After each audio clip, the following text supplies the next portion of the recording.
మిర్చి రైతుల పరిస్థితి చూస్తా ఉంటే చాలా దయనీయంగా ఉందండి. ఇక మిర్చి రైతులు సాగు చేయబోయేటప్పుడు అనాసక్తిగా ఉన్నారని చెప్తున్నారు. పంట వచ్చి సగానికి పైగా అంటే 100కి 80% పంట వేసే పరిస్థితి లేదు మిర్చి. ఎక్కడో 20 సొంతంగా రైతులు స్టాక్ పెట్టుకొని అమ్ముకుంటాం, లేదు 2 ఏళ్ళైనా పర్వాలేదు అనుకున్న రైతులు మట్టుకే పంట వేసే అవకాశం అయితే కనపడుతుంది. మొత్తానికైతే మిర్చి పంట మీద అనాసక్తిగా ఉన్నారండి రైతులు. ఇప్పుడు మనం ఆ విషయం తెలుసుకుందాం. ఇది పత్రికల్లో కూడా వచ్చింది. మిర్చి సాగుపై అనాసక్తి చూపిస్తా ఉన్నారు రైతులు. మొక్కజొన్న ఇంకోటి వేరే ఏమన్నా ప్రత్యామ్నాయ పంటలకు పోయి ఆలోచన చేస్తూ ఉన్నట్టుగా. ముఖ్యంగా అయితే సుబాబులు, జామాయిలు పంటలకే ఎక్కువగా మొగ్గు చూపేదానికి ఆస్కారం కనబడతా ఉంది. మొత్తానికైతే మిర్చి రైతుల పరిస్థితి కడు దయనీయము. అది మనం చెప్పుకోవాల్సిందే తప్పదు. ఎందుకంటే చాలా భారీ నష్టాలకి వెళ్ళిపోయారు వాళ్ళు. పోయిన సంవత్సరం చీడపీడల నివారణ బాధ ఎక్కువ ఉండడము, దిగుబడి తగ్గడము, దానికి తగినట్టు వ్యాపారస్తులు కాడ సరిగా రేటు రాకపోవడము, ఎగుమతి తగ్గడం కూడా ఒక ఇబ్బంది అని చెప్పుకోవాలి. మొత్తానికంటే మిర్చి సాగు అంటేనే భయపడే పరిస్థితి ఉంది. మిర్చి రైతులందరూ కూడా అప్పుల్లో కూరుకుపోయినది వాస్తవం. ఇంకో విషయంలో చెప్పుకోవాలంటే గతంలో మిర్చి రైతు ఇంతకు ముందు ఎన్నడూ లేనటువంటి తీవ్ర పరిస్థితి ఎదుర్కోవాల్సి వచ్చింది. రైతులతో పాటు కౌలు రైతులు ఎక్కువగా ఇబ్బందులు పడ్డారండి. దానికోసమే ప్రత్యామ్నాయ పంటల వైపు మొగ్గు చూపుతా ఉన్నారు. వాస్తవంగా జిల్లాలో మిర్చి సాగు విస్తీర్ణం సగానికి తగ్గనుంది అంటారు, కానీ నాకైతే అర్థమయ్యేది ఏంటంటే 100కి 80% వరకు తగ్గిపోయే ఛాన్సెస్ కనబడతా ఉన్నాయి. మరి దీని విషయంలో రైతు ఈ వీడియో మీద కామెంట్ రూపంలో పెడితే ఇతర మిర్చి రైతులకి అది అనుభవపూర్వకంగా ఉంటుంది. గత సీజన్లో 30,000 ఎకరాల్లో మిర్చి తోట సాగు చేయడం అనేది జరిగింది. పెద్ద కంచిప్రోలు, వచ్చవాయి ఈ 2 మండలాల్లోనే ఒక ఎకరానికి అయితే కౌలు రైతులు 40,000 రూపాయలు పెట్టుబడి పెట్టి కౌలుకు తీసుకోవడం జరిగింది. ఎంతో ఆశతోటి కౌలుదారులు మిర్చి పంటను అయితే పండించడం జరిగింది.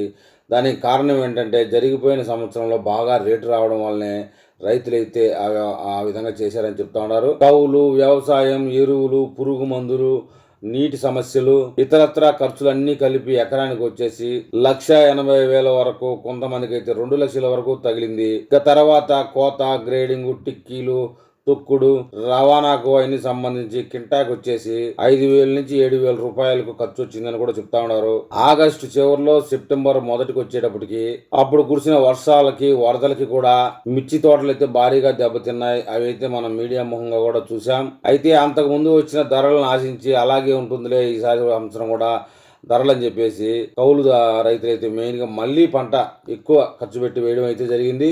ఎర్రనల్లి, నల్ల తామర ఉధృతంగా అయితే మిర్చి పంటల మీద దాడి చేయడంతో రోజుల వ్యవధిలోనే తోటలు, రైతులు కకావికలమైపోయారు. పూత అయితే మొత్తం రాలిపోయింది. ఆకు మాడిపోవడం అనేది జరిగింది. చిగుర్లు సైతం కూడా వాడిపోవడం జరిగిందండి. వేరుకుళ్ళు సోకినట్టుగా తోటలన్నీ నిట్ట నిలువున ఎండిపోవడం అనేది జరిగింది. ఎంత ఖరీదైన మందులు పిచికారీ చేసినప్పటికి కూడా నల్లి అనేది అదుపులేకే రాలేదు. దాని కారణం చేత తోటల్లో దిగుబడి అయితే చాలా గణనీయంగా తగ్గింది. ముదురు తోటల్లో ఎకరాకి 20 క్వింటాల లోపు, లేత తోటల్లోకి 10 క్వింటాల లోపే దిగుబడి రావడం అయితే జరిగింది. రైతులు అయితే ఆర్థికంగా చావు దెబ్బ కొట్టిందని చెప్పుకోవాలండి. దానికి తోడు మార్కెట్ లో ధరలు మరొక దెబ్బ కొట్టాల్సి వచ్చింది రైతుల్ని.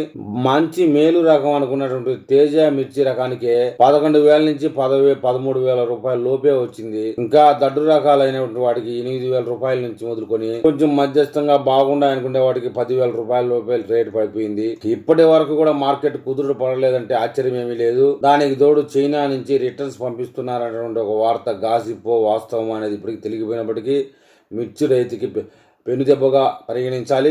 గత సీజన్ లో తాలుకాయలకు వచ్చిన రేటు కూడా ఇప్పుడు ఎర్రకాయలకు అయితే రావడం లేదు. అప్పట్లో తెల్లకాయలకు 10,000 రూపాయల నుంచి 12,000 రూపాయల రేటు పడిగింది. ఇప్పుడు ఎర్రకాయలకు ఆ రేటే వస్తా ఉండడం విచిత్రం. ఒక్కో రైతుకి ఎకరాకి 50,000 రూపాయల నుంచి 1,00,000 రూపాయల వరకు నష్టం వాటింది అనడంలో ఎలాంటి అతిశయోక్తి లేదండి. మిర్చి సాగు చేసిన రైతులు 100కి 90 మంది నష్టాలను మూటగట్టుకున్నారండి. ఎకరానికి 75,000 నుంచి 1,50,000 వరకు నష్టం వాటిల్లిందని చెప్పుకోవాలి. 20 క్వింటాల దిగుబడి వచ్చిన రైతులకు కూడా మిగులు లేకుండా నష్టం చవి చూశారంటే ఎంతగా కుదేలయ్యారో మిర్చి రైతులు అనేది అర్థం చేసుకోవాలి. రాజకీయంగా గాని ఈ మార్కెట్ పథకాల ద్వారా గాని రైతులు ఎలాంటి లబ్ధి పొందలేదనేది మనకు తెలిసిన విషయం. అట్లా కేంద్ర ప్రభుత్వం, రాష్ట్ర ప్రభుత్వం కూడా ఏదో ఒక విధంగా సాయం చేస్తుంది అనుకుంటే అది అందలేదు. ఇప్పటి వరకు మిర్చి రైతులకి ఏ ప్రభుత్వం ద్వారా, అటు కేంద్ర ప్రభుత్వం కానీ రాష్ట్ర ప్రభుత్వం కానీ రూపాయి నష్ట నివారణ చర్యలు అయితే జరగలేదు. ప్రస్తుతానికైతే రైతులు మొక్కజొన్న, సుబాబు, జామాయిలు వైపు మొగ్గు చూపుతా ఉన్నారు. కోలుకోలేనంతగా నష్టపోయినటువంటి కౌలు రైతులు మిర్చి సాగు అంటేనే భయపడతా ఉన్నారు. ఆర్థికంగా బాగా చితికిపోయారండి కౌలు రైతులు, ఎక్కువగా చెప్పుకోవాలి మనం. వచ్చవాయి, పెనుమంచుకుప్రోలు మండలాల్లో కౌలు ధరలు అయితే సగానికి సగం పడిపోయాయి. అసలు కౌలుకు భూమి తీసుకునే రైతులే కనపడడం లేదు.